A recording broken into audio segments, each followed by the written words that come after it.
All right, friends and neighbors, welcome back. We are on our packet quest uh, to find a job, or at least get the knowledge that we need to help us land a job.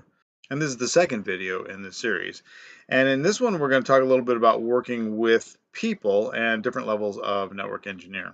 So if you watched the first one, you knew that we were talking through network engineering, right? That seems to be the job title that bubbles to the top. And a lot of times the network engineer role, and really any job, has, things that are very, very what we call the hard skills or the technical skills, and then the softer skills.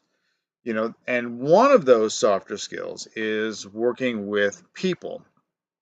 Now, a lot of times there's going to be two different sets of requirements or two different ways to approach thinking about people.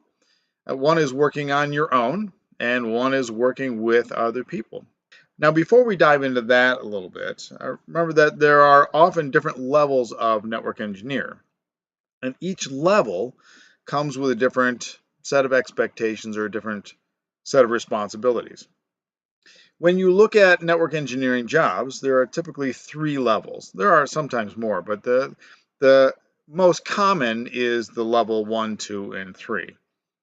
Now, level 1 is, sort of on the bottom. It's the entry level and often associated with help desk or first line support.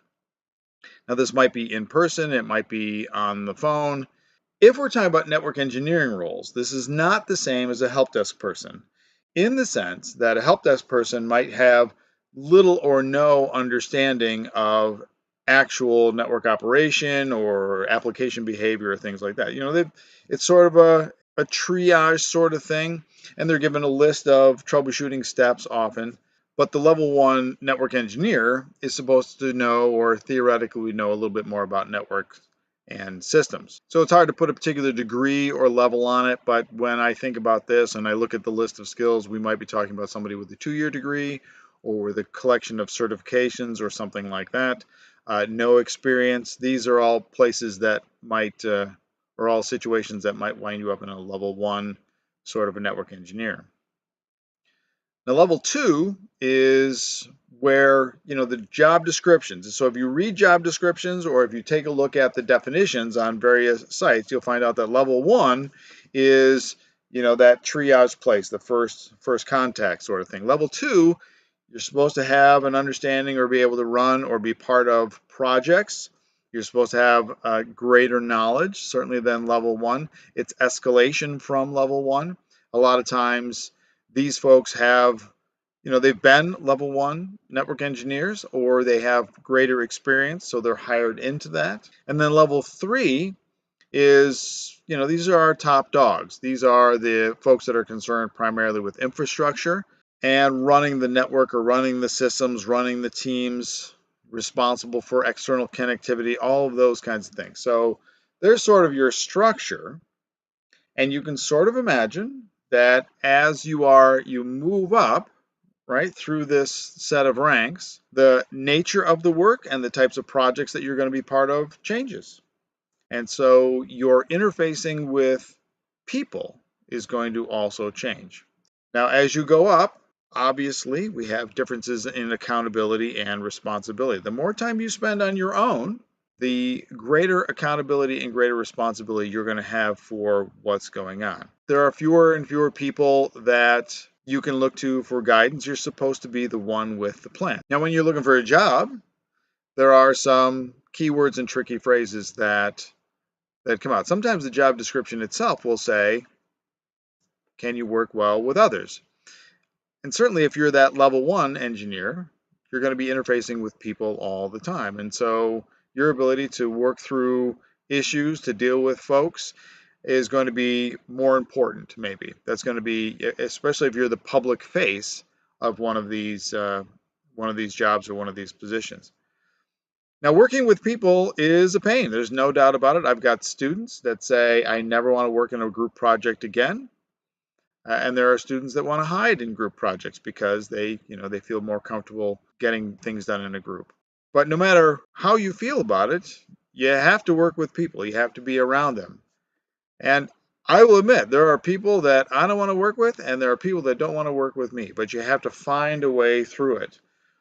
Otherwise, it just makes life miserable. And so there's a couple of keywords and tricky phrases that go along with this, right? If you are on the work by yourself sort of track, or you're at that level, or you have that responsibility to get something in particular done, right? Your name is on it. This has been assigned to you. Then what employers and what the job skills are looking for is somebody that's a self-starter, self-motivating.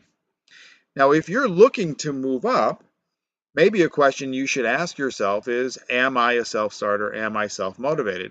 And you might say, sure, I think I am. I kind of feel that way. But when is the last time you looked around and said, what has to be done? How can we make this better? Or are you just sort of punching that time clock and getting through the day? And so this is an indication as to whether or not you're a self-starter or if you're self-motivated. Now, it might be at one time you were certainly self-motivated, and that's we sort of rest on our laurels or we get complacent a little bit. But if you're looking to move up, you're looking to job change, maybe it's time to take a look at how you actually do things. Now, working with people, the phrases, of course, are you a good colleague? Are you easy to work with? Are you agreeable? I personally have to work on that sometimes because I'm extraordinarily opinionated on things. And sometimes I just have to say to myself, listen, are you being agreeable or are you not being very agreeable? Are you trying to insist on being right all the time? Or is there a way to work through problems, work through things with people? So I can pontificate all I want, but we all have these weaknesses and we all try to work on them, try to be better people. So there we go. It depends on what your target is, right? Are you an L1, an L2, an L3? What kind of job do you want? Are you going to be working by yourself or are you going to be working with people?